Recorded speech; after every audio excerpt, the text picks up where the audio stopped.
Okay, a couple of things. First thing I thought of when I saw the video, I said, "Oh shit!" That's the first thing I thought of. I said to myself, "This does not look good in so many ways." Okay, with the cop with his knee on his shoulders, on his neck, thereabouts, or something like that. What I saw was that person saying, "I can't breathe," and I saw another officer standing there, and oh my God, I never want to second guess another cop. I truly don't. But I think that in that time that I saw of that video, now I would like to see beforehand. There's a reason why that guy was on the ground. There's no doubt in my mind. There's a reason why that guy was on the ground. Okay, they didn't just pull up and throw him on the ground and say and put and kill you. Okay, that's not true. That is not true at all. But what I saw something that just didn't look good. Just with him saying, "I can't breathe."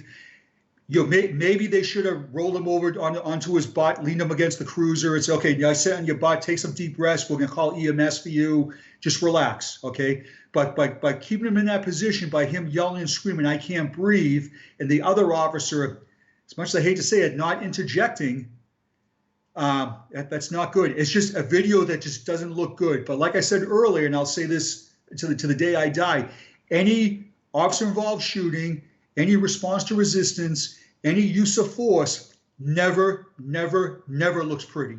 It never looks good, no matter how you slice it. We have the YouTube warriors that will sit there all day long and say they should have done this and they should have done that. And, every cop is a racist. Every cop's an asshole. Every cop this, every cop that, on and on and on. But unfortunately, that 5-minute video right now is painting a lot of cops by the same brush.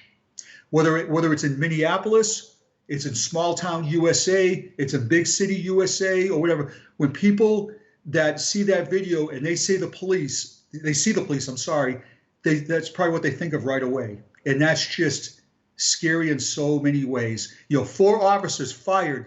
They're looking at criminal charges against them. The city's going to pay out all kinds of money in a lawsuit. There's no doubt about that. The 10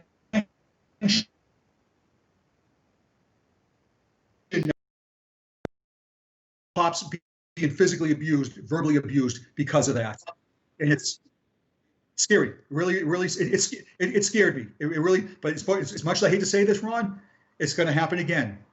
Yeah, we're going to see another video in a couple of months, or we're going to see something to that effect.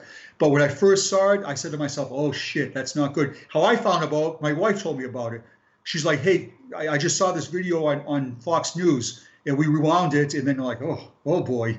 This is not good." So I feel bad. I feel bad for the person that died. Absolutely, truly feel bad for him.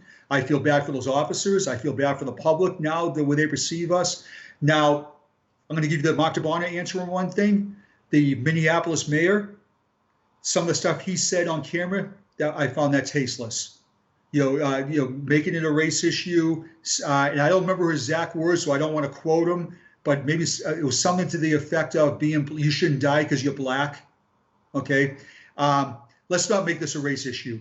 If that person was white, Hispanic, Chinese, whoever, okay, that could happen to anybody. So let's not throw wood in the fire. Let's not put fuel in the fire and make this a race issue. Those officers, in the mayor's eyes and a lot of people's eyes, made mistakes, fatal mistakes. They have to own up to it now. Unfortunately, it's an unfortunate situation.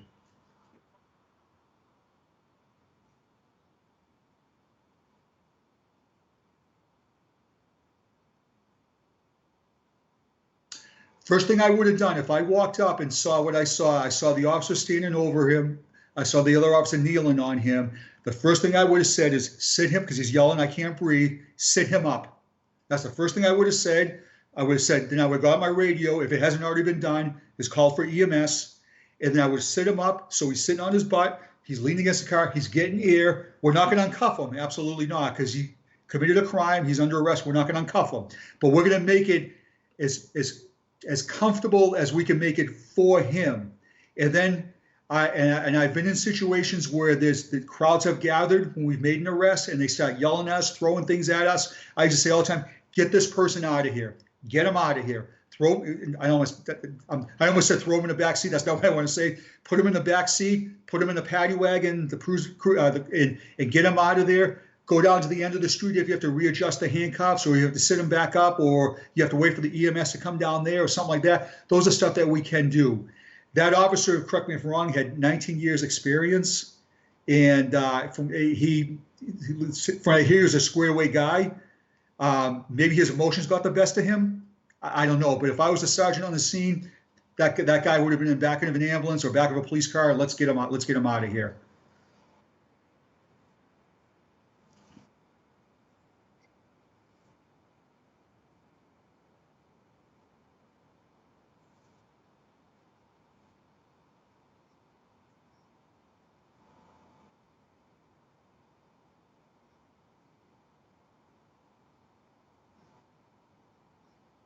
I have seen where people have been put on the ground, and these have been on people's necks, but that's during the struggle. Okay, and what I mean by the struggle, they get them on the ground, they put a knee in the neck or their upper body or whatever, then they get them cuffed, and then you de-escalate a little bit. And what I mean by de-escalate a little bit is get that knee off his neck. Okay, sometimes you can't.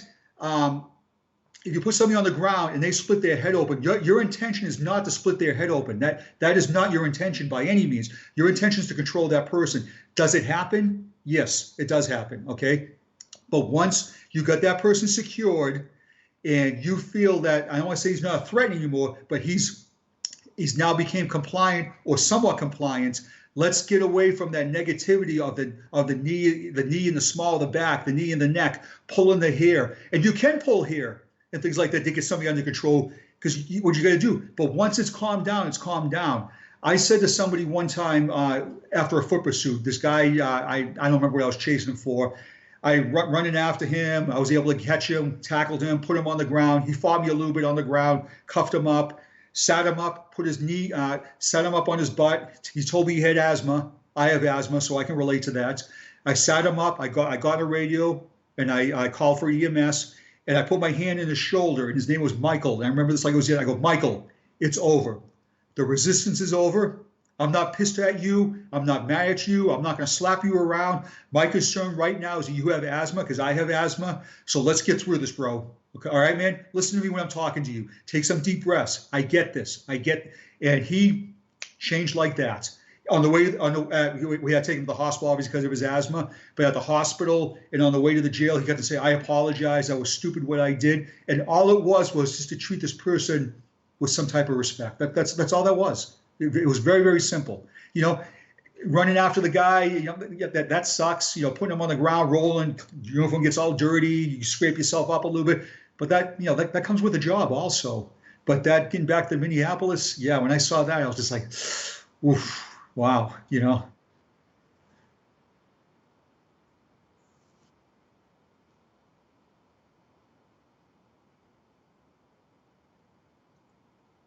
right,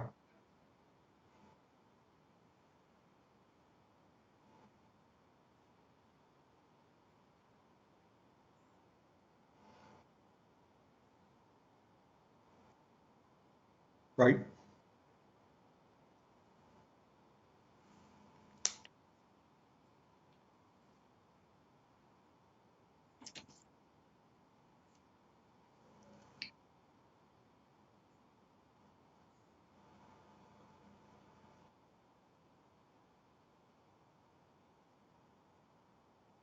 Yeah, absolutely, yeah. And I would have sat him up. And one thing I just say to people all the time is focus on me right now. Don't focus on anything else that's going on. Right now, it's just me and you talking here. I want you to focus on me, okay? Calm down, okay? You can't breathe. Paramedics are on the way, okay? I got you sat up. I am not taking the handcuffs off you, okay? Nothing's going to change as far as the arrest goes or anything like that. But I want you to calm down, okay? I don't want to go back on the ground with you again. I don't want this to escalate. I want it to de-escalate. So listen to me when I'm talking to you. Calm down. Focus on me. See? And I would watch them. See, I can see your chest is slowing down a little bit. You're doing good, bro. You're doing good, bro. Give them a soft touch on their shoulder. If they break bad again, then they break bad again. Okay? But again, if you show them some type of respect or some type of compassion, I think sometimes now, believe me, I had no problem putting my hands on somebody. If somebody need to go to the ground, they're going to the ground. Somebody need to go to jail, they're going to jail. I was never soft, but I was always more on the respect side of things. So I think if I was in that situation, sat him up, talk to him decently, listen to me and concentrate. Why can't you breathe? Do you have asthma? Do you have some kind of chest problems? We're getting you help, man. They're on the way. Trust me, they're on the way. Don't worry about anything else that's going on here right now. Once everything calms down, we'll explain to you what's going on. But right now, your health is my main concern right now.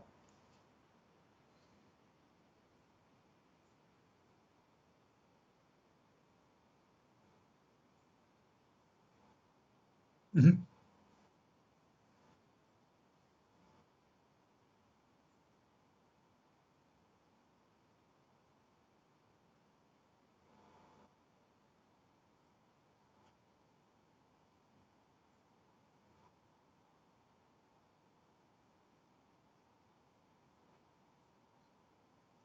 Well, you got to think about this, Ron. Number one, they're guilty by association.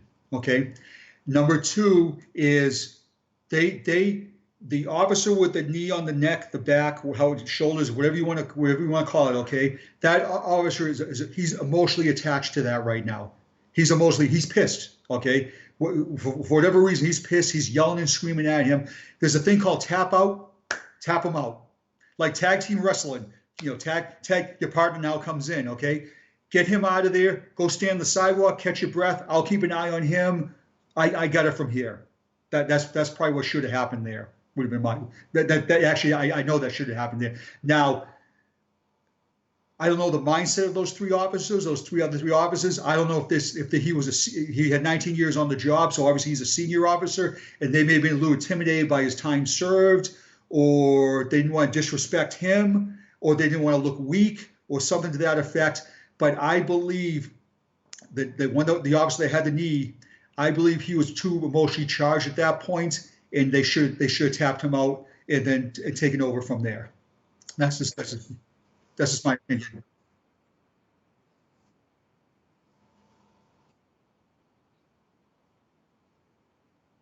Oh yeah, absolutely. Again, like I said just a couple seconds ago, it's guilt by association. That's what it is.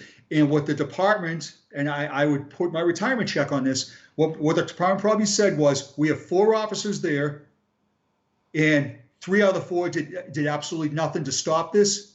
So they're just as guilty as he is.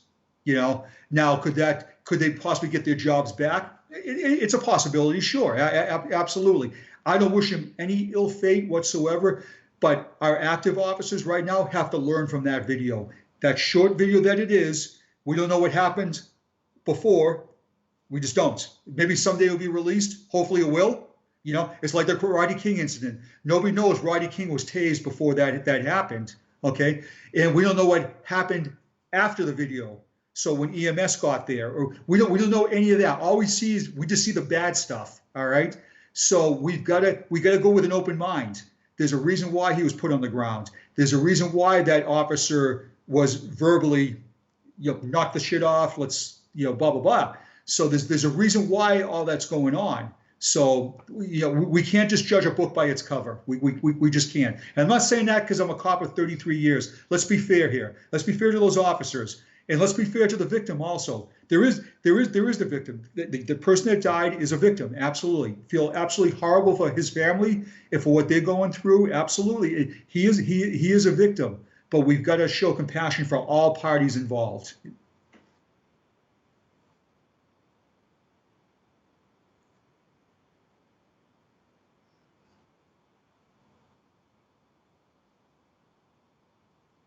Sure.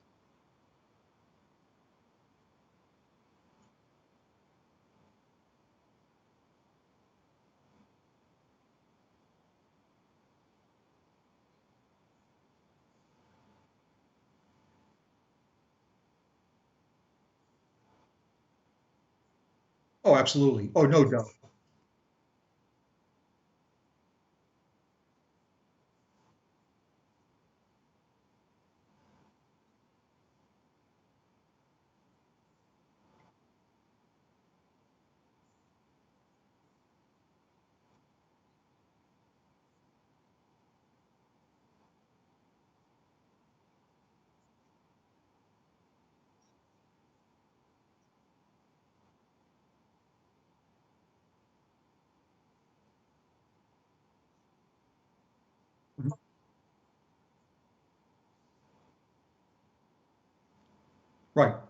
Right. And here's one thing we want to think about also, Ron, is we don't know that 19-year officer's history. And what I mean by that, we do know he was involved in officer involved shooting. We do know that, okay? But we don't know his history. We don't know if he was a problem child in those 19 years. If he was a cop that was a no bullshit cop, like we talked about earlier. Everybody gets a ticket. Everybody goes to jail. We don't know anything about this. And let's go a step further with this. We don't know what's going on in that cop's personal life. Is he going through a divorce? Is he in a bad relationship? Is he struggling mentally with something? Is he struggling physically with something? We don't know any of that stuff also. So we have to give him the benefit of the doubt when it comes to things like that. But now, 19 years, 8 minutes on this guy, come on, bro. Yeah, you smarten up here a little bit, But then again, he was caught in the moment. There is no question in my mind that if you asked him, was that a long 8 minutes? He probably would tell you that went by so fast, it happened in seconds. That's what he would tell you. 8 minutes is a long, long time. I picture that when I go to the gym and I'm on the treadmill and I get 8 more minutes. I'm like, are you shitting me? Yeah. You know what I mean? Is this ever going to end? That's how you look at it. But when you're in a situation like he is in, that 8 minutes goes by like it's 30 seconds. And but we don't know what is going. And then again, the three other officers also, we don't know what's going on in their lives. Maybe they're intimidated by that officer, or maybe they don't want to be the bad guy. And what I mean by the bad guy is say, hey, come on, lay off, chill. Say this to the officer, chill out a little bit. Maybe they don't want to. Maybe they're intimidated by him. That could be a possibility also. There's so many what ifs in this situation. And that's what the courts are for. And we'll go back to the Rodney King incident. All right. I was 1991, 92, if I remember correctly. Okay. I was active on the job then. When I saw that video for the first time, I went, oh, holy shit. But when I watched the trial, and I watched that trial every day, I can understand some of the things they did in that video. When they struck Rodney King and he sat back up again, we're told to strike him again to their compliance, okay? But that's all the public saw was that. They're beating on him. They should have done this. They should have done that. On and on and on. But if you remember, and this really hit home with me, was Stacy Kuhn, the sergeant. He never threw a punch, never threw a stick, but he did not interact. He did not take control of the people that he supervised. He didn't take control of that situation. And he did the most jail time out of all those officers. So when you decide that you want to become a sergeant, lieutenant, captain, or whatever, the responsibility goes from here to here. And Stacy Kuhn is prime example of that. So, oh my God, if I was a Minneapolis sergeant and I walked up and that was going on, I'd be like, what the fuck? And I would take care of business. There's no question about it. I would have tried to do the best I can for all parties involved.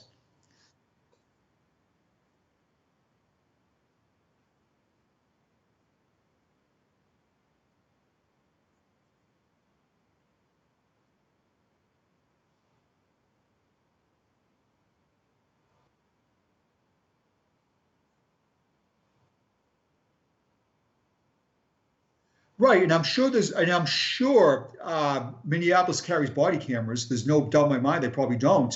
So we'll see when those videos come out what the perspective from that is also. But it's just, as much as I hate to say it, Ryan, it's just right now it's just all kinds of bad. You have 4 officers that are sitting at home running right now if they're going to be indicted for murder. And like you really said something that really hit home with me. They're worried about their pensions, their retirement. 19-year veteran, very close to retirement. I don't know if they do 20 years, 25, 30 years. One way or another, he sees his retirement in the future. And his pension right now could go right out the window. All those years of hard work that 19-year officer did could go out the window, and he could be sitting in a prison cell, all because maybe his emotions got the best of him, or he just didn't use his brain, or whatever. And that is scary in so many ways. I said when we talked about when cops make mistakes, and having the sex on duty, okay? State of Florida says any sexual contact on duty, you lose your police certification. There's no question about that. That means you'll never be a cop again in the state of Florida, okay? My God, kick your hormones down a little bit. Wait till you go off duty. Yeah, my God, no piece of ass is worth your pension. I don't care how good it is. Okay, it's not worth it. Definitely not worth it at all.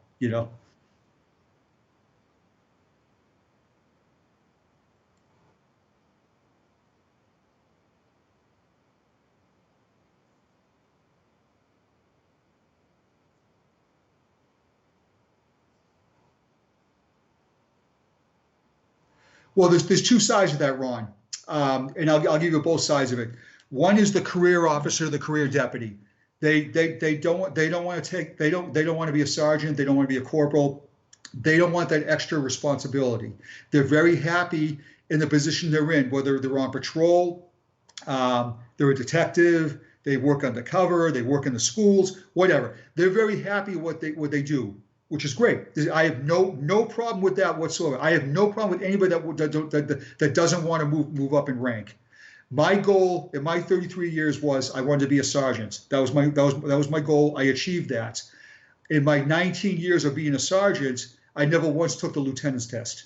Never once, because I saw all the extra work those lieutenants had to do, coming in on their days off, answering to the captains, answering to the command staff, this, that, and the other thing, on and on and on.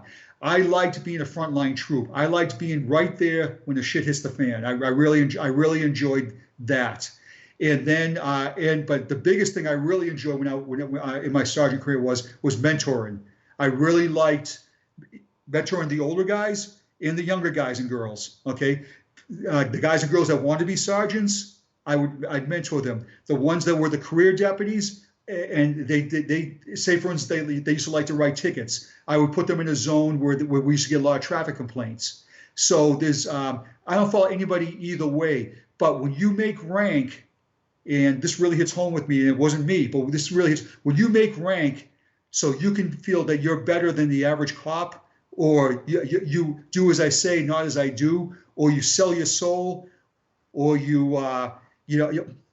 right there. I get nothing for you. I get nothing. You have to lead by example. And I'll finish up with this. When we talk about supervision, I'll say this to the day I die. I've worked for several supervisors, but very few leaders. And leadership is where it's at. Supervision is not. Any moron can be a supervisor. Anybody can, okay? But it takes a true person that has it right here to be a leader. Just my 2 cents worth.